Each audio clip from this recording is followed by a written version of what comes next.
Here I have Samsung Galaxy A15 and today I'm going to show you how to enable Do Not Disturb mode on this device.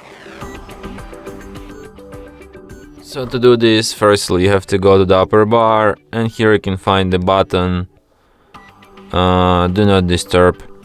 So just by tap on it once you can switch this mode. By holding your finger on it you can access some of its settings by going to details. So here you can set up a schedule for it.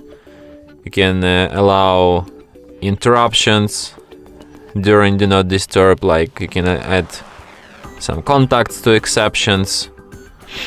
You can add app notifications to exceptions. You can add alarms and other sounds to exceptions.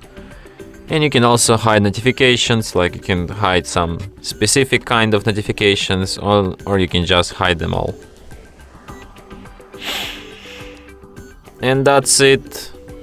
Thanks for watching.